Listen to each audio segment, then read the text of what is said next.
पश्चिम Asia में समीकरण तेजी से बदल रहे हैं। पिछले महीने इजरायल और ईरान के बीच 12 दिन तक जंग चली थी, लेकिन इसमें कोई भी दूसरा मुस्लिम देश नहीं कूदा। लेकिन अब जो जंग होगी वो बेहद खतरनाक होगी, क्योंकि जंग में दूसरे देश भी कूदेंगे, ईरान की तरफ से भी और इजरायल की तरफ से भी। इसलिए पूरे पश्चिम एशिया में इस समय जंग की तैयारी चल रही है और अब इसमें सऊदी अरब की भी एंट्री हो गई है। ईरान की जिन मिसाइलों को इजरायल ने अपने डिफेंस सिस्टम से रोका था, वो डिफेंस सिस्टम अब सऊदी अरब भी पहुंच गया है। सऊदी अरब को जो हथियार मिला है उसका नाम है terminal high altitude area defence, यानी थाड। सऊदी अरब ने अपने पहले थाड मिसाइल सिस्टम बैटरी की आधिकारिक तैनाती कर दी है। इस घोषणा के साथ ही अब पश्चिम एशिया में मिसाइल सुरक्षा का एक नया अध्याय शुरू हो गया है। सऊदी अरब ने थाड बैटरी को लेकर अमेरिकी राष्ट्रपति डोनाल्ड ट्रंप के पहले कार्यकाल में डील की थी। ये डील $15 बिलियन की थी, जिसमें 6 अतिरिक्त थाड बैटरियां, 44 लॉन्चर और 360 इंटरसेप्टर शामिल थे। वहीं दूसरी तरफ ईरान में भी चीनी डिफेंस सिस्टम की तैनाती होने की खबर सामने आ रही है। रूस ने भी ईरान के डिफेंस सिस्टमों को अपग्रेड करने में मदद की है। इसके अलावा रूसी हथियार और चीनी लड़ाकू विमान और मिसाइलें भी ईरान पहुंचने की खबरें लगातार आ रही हैं। इन सब के बीच ईरान और सऊदी अरब के करीब आने की खबरें भी सामने आ रही हैं, यानी इजरायल के लिए आने वाला समय बेहद मुश्किल भरा होने वाला है। तो कैसे इजरायल के अस्तित्व पर मंडरा रहा है संकट, आज हम इसी को लेकर अपनी स्पेशल रिपोर्ट में करेंगे बात। नमस्कार, मैं आराधना। तो शुरू करते हैं हमारी एक खास रिपोर्ट और सबसे पहले बात करते हैं सऊदी अरब की। तो सऊदी अरब में terminal high altitude area defence यानी थाड की तैनाती हो गई है। आपको पहले हम थाड सिस्टम के बारे में बताते हैं, उसके बाद आगे की चर्चा करेंगे। तो थाड सिस्टम का रडार 2000 किलोमीटर दूर तक दुश्मन की गतिविधियों पर नजर रख सकता है। ये 200 किलोमीटर रेंज और 150 किलोमीटर ऊंचाई तक आने वाली बैलिस्टिक मिसाइलों को इंटरसेप्ट करने में सक्षम है, यानी दुश्मन की मिसाइलें लॉन्च होते ही मंजिल तक नहीं पहुंच पाती और हवा में ही तबाह कर दी जाती हैं। सिर्फ सऊदी ही नहीं, अमेरिका ने अक्टूबर 2024 में इजरायल में भी थाड सिस्टम और 100 सैनिकों को तैनात किया था। यह कदम उस समय उठाया गया जब ईरान ने 1 अक्टूबर को इजरायल पर बैलिस्टिक मिसाइल हमला किया था। पेंटागन ने तब कहा था कि यह कार्रवाई अमेरिका की इजरायल की रक्षा के प्रति प्रतिबद्धता को दर्शाती है। अब सवाल ये उठ रहे हैं कि आखिर सऊदी अरब को थाड की तैनाती अचानक करने की जरूरत क्यों पड़ गई? तो इसका कारण भी साफ है। जिस तरह से इस वक्त पश्चिम एशिया में जंग के हालात तैयार होते दिखाई दे रहे हैं, उसके बाद हर देश अपनी सुरक्षा की चिंता में डूबा हुआ है। दूसरी तरफ ईरान और इजरायल के बीच चली जंग ने यह भी बता दिया है कि ना तो अमेरिका अब पहले जितना ताकतवर बचा है और ना ही इजरायल का दबदबा पश्चिम एशिया में बचा है। यानी इजरायल की तरफ से ईरान पर हमला किया गया तो पहले ईरान भी चौंक गया था, क्योंकि वो तो इस हमले के लिए तैयार नहीं था। लेकिन जब उसकी तरफ से पलटवार किया गया तो इस्लामिक मुल्कों को एहसास हो गया कि इजरायल बहुत मजबूत नहीं है। अकेले ईरान की मिसाइलों से ही वो घुटनों पर आ गया है। इसके बाद पश्चिम एशिया में हथियारों की एक होड़ सी शुरू हो गई। सऊदी अरब की तरफ से थाड की तैनाती कई सवाल भी उठाती है कि आखिर उसे खतरा किससे है, क्योंकि ईरान के साथ उसके रिश्ते तेजी से सुधर रहे हैं। इजरायल और ईरान के बीच जंग में जब सीज फायर हुआ तो ईरान ने सबसे पहले सऊदी अरब से ही बातचीत की थी।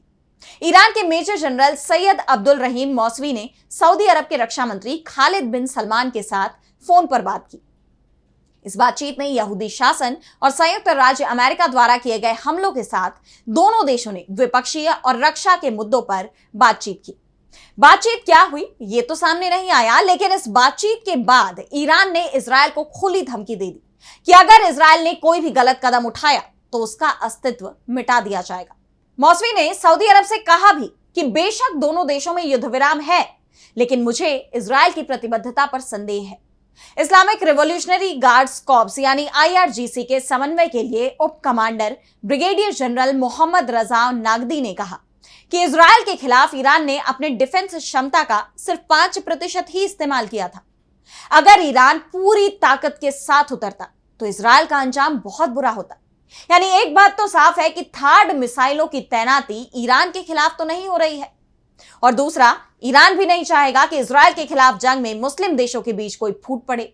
वैसे एक सवाल तो यह भी उठता है कि सऊदी अरब अमेरिका का करीबी है। अमेरिका से ही उसने थाड एयर डिफेंस सिस्टम हासिल किया है और यही सिस्टम अमेरिका ने इजरायल को भी दिया है। तो फिर सऊदी अरब और इजरायल भी साथ साथ होने चाहिए। लेकिन ऐसा नहीं है। भले ही सऊदी अरब और इजराइल अमेरिका के दोस्त हों, लेकिन इन दोनों ही देशों के बीच मित्रता नहीं है, बल्कि दुश्मनी का रिश्ता है। सऊदी अरब ने अभी तक इजराइल को एक देश के रूप में मान्यता ही नहीं दी है।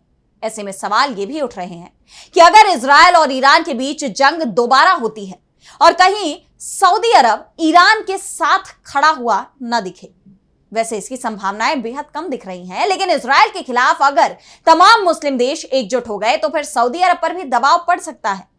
जंग के समय भले ही मुस्लिम मुल्कों की तरफ से ईरान को समर्थन नहीं मिल पाया था, और उसका सबसे बड़ा कारण भी यही माना जा रहा था कि ईरान को इस बात की उम्मीद नहीं थी कि जंग शुरू हो सकती है, और उसकी तरफ से इजराइल के खिलाफ समर्थन जुटाने की कोशिश ही नहीं की गई थी। और जब कोशिश शुरू की गई तब तक तो सीज फायर ही हो गया। लेकिन इस बार ईरान पहले से ही तैयार है। वो मुस्लिम मुल्कों के साथ अपनी नजदीकियां बढ़ा रहा है, साथ ही अमेरिका विरोधी ताकतवर देशों से भी करीबी बढ़ा रहा है। चीन के साथ ईरान ने कई बड़े रक्षा सौदे किए हैं। रूस के साथ तो पहले से ही उसकी करीबी रही है। ऐसे में ईरान पहले से ही तैयारी में जुटा हुआ है। इस बीच इजराइल को डराने वाली खबर भी अमेरिका से आ रही है। अमेरिका स्थित पत्रिका फॉरेन पॉलिसी ने इजराइल के ईरान पर हमले को असफल जुआ बताया है। फॉरेन पॉलिसी पत्रिका के मुताबिक इजराइल इस संघर्ष में अपने घोषित टारगेट को हासिल नहीं कर पाया। इस जंग ने उस मिथक को भी तोड़ दिया कि किसी भी दूसरे देश के हमले से ईरान बिखर जाएगा। पत्रिका में लिखे लेख में कहा गया कि नेतन्याहू ने इस्लामिक गणराज्य के खतरे को खत्म करने के इरादे से युद्ध शुरू किया था, लेकिन संघर्ष ने यहूदी देश की अपनी कमियों को सामने ला दिया। इस हमले ने ईरानी राष्ट्रवाद को मजबूत किया और तेहरान की मुख्य सैन्य या परमाणु क्षमताएं भी नष्ट करने में इजराइल नाकाम रहा। पत्रिका में लिखे लेख के मुताबिक युद्ध ने दोनों पक्षों को गंभीर क्षति पहुंचाई। ईरान ने इजरायली शहरों और रणनीतिक लक्ष्यों पर मिसाइलों को दागकर सफलतापूर्वक जवाबी कार्रवाई की। ईरान ने सैकड़ों मिसाइलें लॉन्च की, जिसमें तेल अवीव के साथ ही हाइफा जैसे तटीय क्षेत्र में रणनीतिक महत्व के क्षेत्रों को निशाना बनाया गया। यानी 12 दिन की इस जंग में ईरान ने अपनी ताकत का एहसास इजराइल और अमेरिका दोनों को ही करा दिया, और अब वो पहले से भी ज्यादा मजबूत दिखाई दे रहा है। तो दूसरी तरफ जिस तरह से जंग खत्म होने के बाद खबरें सामने आई कि अमेरिका का एक B-2 बमवर्षक विमान गायब है, जिसे मार गिराने का दावा ईरान की तरफ से किया गया। इसके अलावा 5 F-35 विमान भी ईरान ने मार गिराए हैं। उससे अमेरिकी हथियारों पर भी गंभीर सवाल खड़े हो गए हैं। तो आज इस स्पेशल रिपोर्ट में इतना ही। देश दुनिया की तमाम बड़ी खबरों के लिए देखते रहिए डीबी लाइव, और मुझे दीजिए इजाजत। नमस्कार।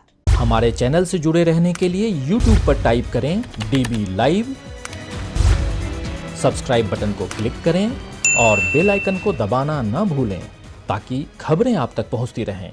देखते रहिए DB लाइव, क्योंकि यहाँ हैं खबरें लगातार।